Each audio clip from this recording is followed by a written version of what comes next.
Okey, hari ni kita nak update exhaust pasang semua okey, tak ada masalah. Fitting pun ngam, kecuali ada untuk horn, plastik horn cover ni, dia macam duk beretuh dengan wire oxygen sensor tu. Jadi saya trim sikit lah, trim pakai dengan benda ni tadi.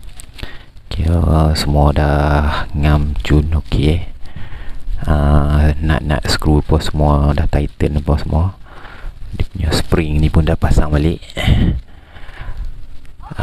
Dari segi kualiti material dia kira nampak okey jugalah, tak nampak tak nipis lah. Dia punya material tu kan nampak kira boleh diterima lah. Hari tu saya ambil exhaust ni, harga dia dalam 320 berapa ringgit pun saya tak ingat, sekali dengan postage lah. Kita try start tengok